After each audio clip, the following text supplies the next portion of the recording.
saya hahawak. Kasi sa akin, kaya ko eh. Kahit na isang kamay lang eh. Hello guys, welcome sa aking video naman, no?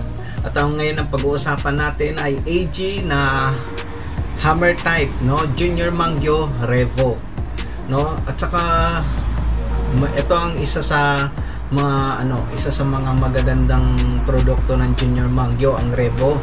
And then CO2 type to, pero ako kinonvert ko siya sa PCP. So nilagyan ko siya ng PCP adapter and then kinargaan ko siya ng 1500 PSI max or minsan 1400 plus, no? So ito ang maganda dito dahil kahit na isagad mo to sa 1100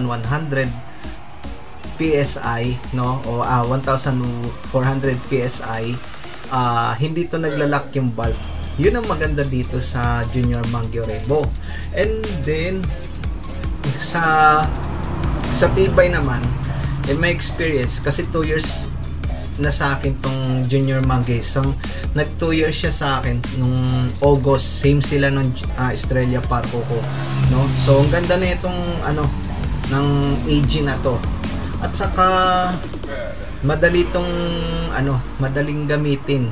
Hindi siya mabigat gamitin na AG. Kahit na isang kamay mo nga lang eh, kahit na igaganyan mo lang, talagang maano mo siya eh, pwede mo siyang i-aiming eh. 'Di ba? Depende sa hahawak.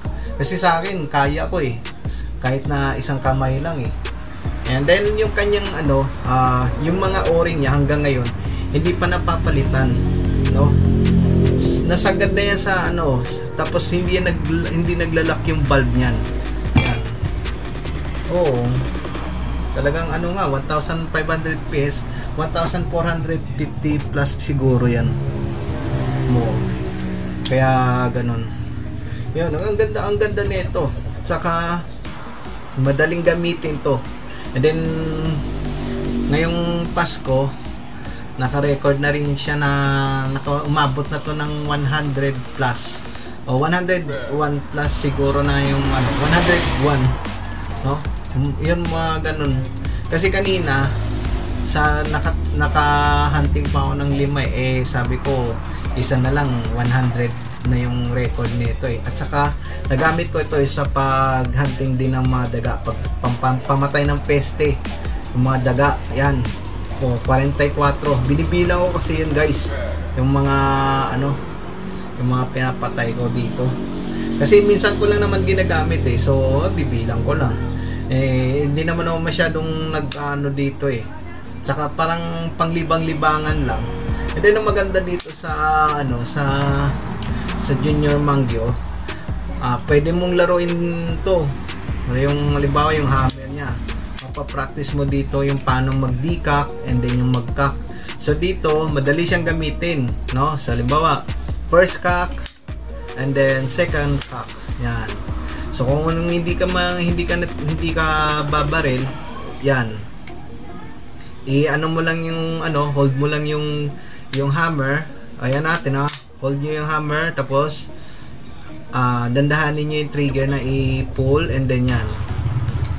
Dandaan nyo ibalik yung hammer. So maganda din dito sa Junior Mangyo Revo, madali mo siyang i-unload, no?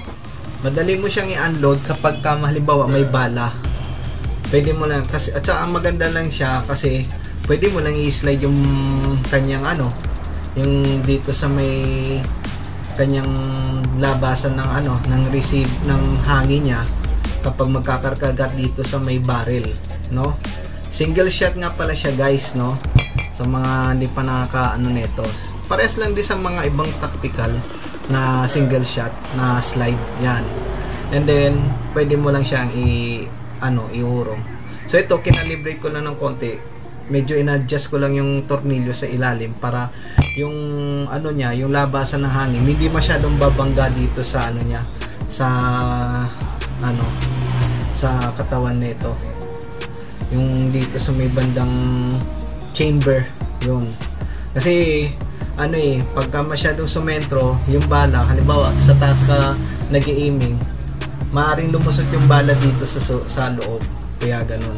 So ito, and then maganda dito guys, ano talaga, pwede mo tong i-customize, bala ka, napakagaan nito. And then kahit nga ito, kahit na maliit lang to talaga guys, hindi to hindi to basta-basta na hindi to basta-basta nasisira, no?